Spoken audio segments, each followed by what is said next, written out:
Good morning. Okay, again today our lesson will be on Megilat Eicha, part 4. B'Shem Hashem Naaseh V'Natzliach.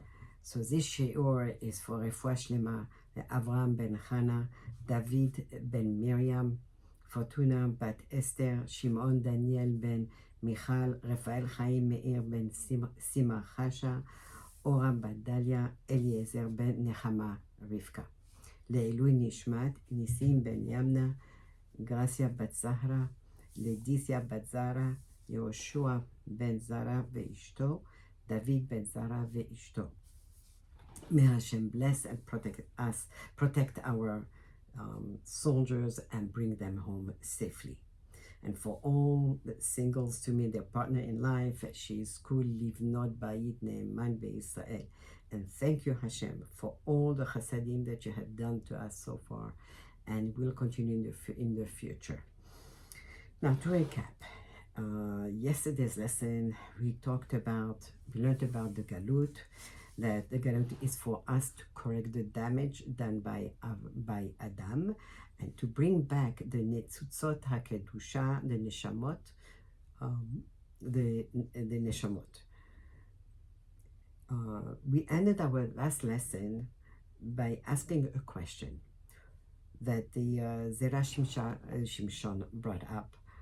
On what basis did the Tzeduki say that we will never see the Geula? If you remember, we talked about the Tzeduki and Rabbi Hanina. And the Tzeduki said we are never going to see the Geula. So the Zera Shimshon says there is a significant difference between the destruction of the first Bet HaMikdash and the second one. The first Bet HaMikdash was destroyed because of 3 averot: Gilui Arayot, Shefichut Damim, and Avodah Zarah. Gilui Arayot, that they were either marrying, they were going into relationships and marriages that are not allowed. Shefichut Damim, that they were killing, and murders, and Avodah Zarah, they were worshipping idols. So since these 3 averot, they were done openly, it was common knowledge, people knew about them, because they were done in public, because people knew about them, so the Chachamim were able, and the Nevi'im were able to rebuke these people, and they were able to do teshuvah. Then the punishment was, yes, the destruction, but they would be sent to Galut, but would come back after 70 years. And that's when the story of Purim happened. And everyone knew about this, that it would last for 70 years. However, the destruction of the second Bet HaMikdash was due to sinat hinam, hatred for no reason. Even hatred for a reason, but sinat hinam is really hatred for no reason, which is something that is really kept in the heart of a person. So just as hatred is hidden, so too the end of the galut is also hidden. It's midah keneged midah, measure for measure. Sinat hinam, hatred for no reason, is hidden. People smile at us and they talk to us and they make it seem as if they are our friends, but we really don't know. We don't know what's behind, what's really deep inside their heart. Some people really hate others, but they pretend. They just smile and talk and joke and as if everything is okay. And that's why actually we learn about the brothers and Yosef, that the Torah actually praises the brothers, because the brothers did not, they hated Yosef, and because they hated Yosef, they did not even say to him, not even good morning, nothing. They wouldn't speak to him. But that showed that they were honest about their feelings. But here, in our days, some people will let others know that they hate them, but other people don't, and it's something that is hidden. It's inside. We don't know unless a person actually shows or says that he hates someone else, right? So because of its nature, sinat chinam is very hard to do teshuvah. People don't know, and for two reasons. Not always a person takes a step back for a moment or makes a decision knowing that the sinat chinam, the hatred, is really behind it all. Sometimes people are motivated to do something, not necessarily something good, but they're not really thinking, is it really the right thing to do? Then, number two, those around this person may not necessarily be aware of his or her feelings, or else they might try to reason with this person, talk, and try and stop this sinat chinam. And the truth is that it's not, if we know about people like that, it's really not pleasant for anyone to be around, because there's this ill feeling, and it's not really a good thing to be in the presence of such a feeling. And as long as there's sinat chinam, the geula will not happen. Mashiach will not come. This sinat chinam must be changed to ahavat chinam. This hatred for nothing, for no reason, has got to be changed to loving for no reason. Of course, it's easier said than done. However, without fixing this damage that sinat chinam is causing, the third Bet HaMikdash cannot be built. And the Chida said that for this is the reason why the second Bet HaMikdash was destroyed. So how can the third Bet HaMikdash be built if the problem is still there? When an Avera was done publicly, the leaders and the rabbis, they have to speak about it. That's what the Gemara says. They have to speak to the person and obviously keep his identity hidden from others, of course, and it is the leader's responsibility to take care of it. And if not, those leaders, they too are liable and responsible for this avera. As the Pasuk says in Sefer Yeshaya Hanavi, במשפט יבוא עם זקני עמו ושריו. במשפט יבוא, it means the tzaddikim are going, zekenim, it means here the tzaddikim, they will be together with the sarav. Sarim here are the people. What does this mean? What does it mean? The tzaddikim are going to be with the reshaim, with the people. It's talking here about that the tzaddikim will be judged together with the people who were reshaim. So the Gemara asks a question. If the people sinned, why the tzaddikim must be punished? Why? Okay, and the answer is because the tzaddikim were supposed to rebuke, to tell off, and stop these people from doing whatever they were doing wrong. But they didn't.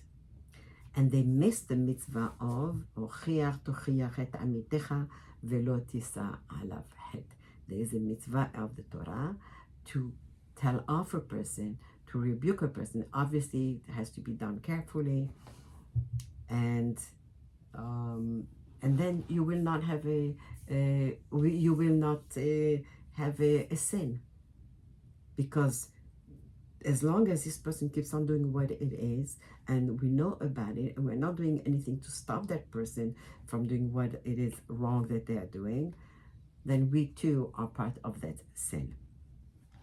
So the tzaddikim are punished with the people, with the reshaim. But even more so, says the Gemara, the tzaddikim get an even bigger punishment than the people. Because Kol Yisrael Arevim Ze Laze, because we are all responsible, all of us, one for another. The tzaddik works very hard to become a tzaddik. Very, very hard. It's a lifetime, constant, daily work.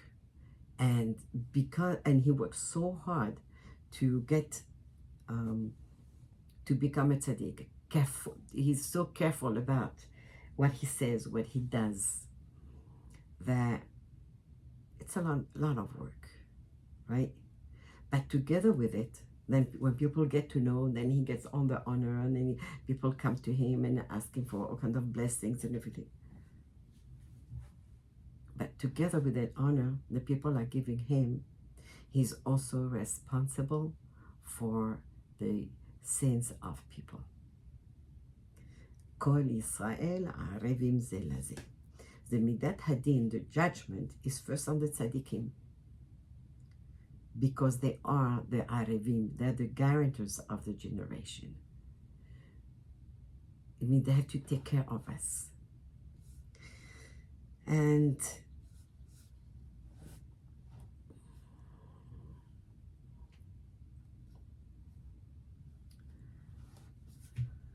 but again, all this is referring to an avera that is done openly. But when we speak about averot that are done secretly or in hiding behind closed doors, the tzaddikim cannot be punished. Obviously, they don't know about the avera, right? But justice still needs to be served. So in this case, everyone is punished together, collectively. However, there is a way out for the community, for the tzibur, to get out of a punishment, even though those same people still keep doing it, whatever it is that they're doing. And that is through the power of ahdut, unity. It has tremendous power. In the Gemara it says, any judgment against us in Shamayim, in heaven, can be prevented through ahdut. Just like the generation of Ahav. We learned about him already a while back. They were Oreshaim, they were doing Avodah Zarah. But every time they went to war, Hashem helped them. And they won the wars. Why? Because there was ahdut. They wouldn't even speak about Lashon Hara. They were doing Avodah Zarah, but they did not speak Lashon Hara. So ahdut has the power to save us from any trouble. Just as we are taught about when Moshe saw two people fighting. So go back. I want to go back a little bit. Moshe, one day he went out. At that time he was around his 20s, and he went out. He still lived in the house of Paro, in the palace, and he went out to see the Jews. He knew he was Jewish, and he wanted to see the Jews. And he sees a Mitzri, an Egyptian, hitting a Jew. So Moshe looked around, and right there, the Jew was there, and he said Hashem's name, and that's how he killed the Mitzri. And he was able, right away, he was able to dig and bury this Mitzri. The very next day, he went out again. And this time, he saw two people fighting. One of them was the man from yesterday, the Jew that saw him, and his brother-in-law. They were fighting. So Moshe says, Rasha, lama taked re'echa? Why are you hitting your friend? Why are you hitting him? That's a Rasha. Raising your hand against someone, it means that you're a Rasha. And they said, whoa, who put you, who said you are a judge over us? Who gave you that position? Well, you want to kill us too? Then Moshe realized that, so now people know about what happened yesterday, and they're going to tell Paro, and obviously Paro is going to want to punish me. And because of that, actually Paro did catch Moshe, and he tried to kill him. It didn't work. Moshe ran away. And Moshe says, now I understand. Moshe was puzzled. Why was the slavery and the suffering so harsh? It was extremely harsh. Suffering was just unbearable. Moshe says, now I understand. Understand why it is so. You know why? Because there was no ahdut amongst Ben Israel. They would fight. They would quarrel. They would have arguments. They would speak Lashon Hara.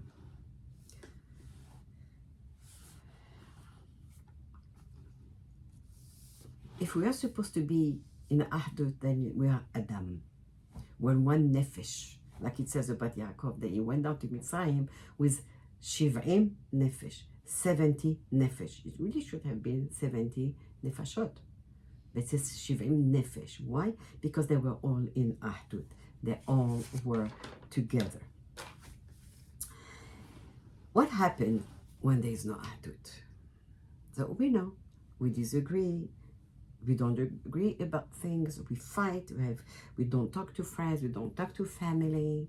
Many families have been destroyed because of this, right? And we are divided. So what happens when we are divided? The evil forces, the kohot hatum'ah, the Satan, gets in between us and just makes things worse. And that is what brings judgment, the din. And that is what Tzeduki was saying to Rabbi Hanina. If there is sinat hinam, disagreement among Ben Israel, and there is no ahdut, the geula cannot happen.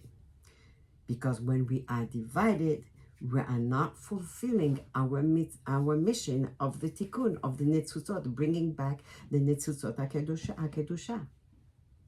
And this is what the Navi Yirmiyahu said in Megilat Eicha. Tumata beshuleha, the blood from her menstruation is falling down, is at the hem of her clothes.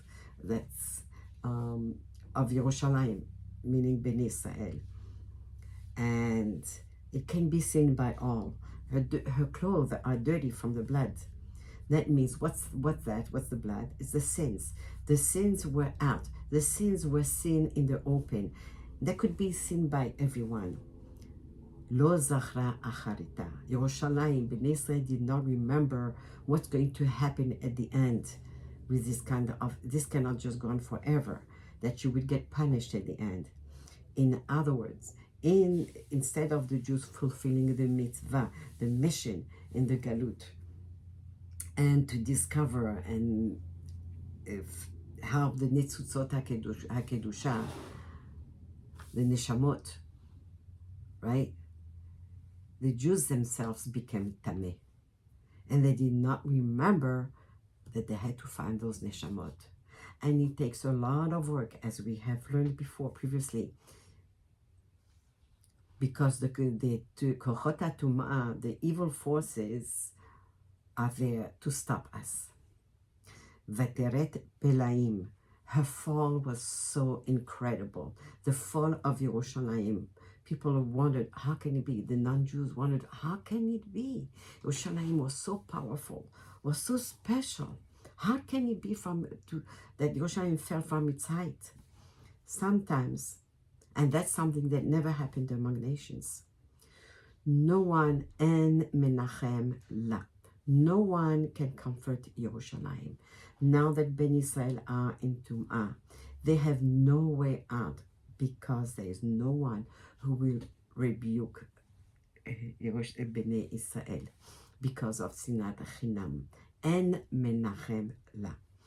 Rabbi Hanina answered that about such troubled times, it says in Sefer Vayikra, Hashochen itam betoch tumotam, that even though Yerushalayim fell, Ben Israel are in Galut, and the fall was incredible, yes, Hashem is with us, and there is a way out of Galut. How? I'll let you know tomorrow. May Hashem help us be united and stay united, so we won't allow the Satan to come between us and harm us. Have a good day.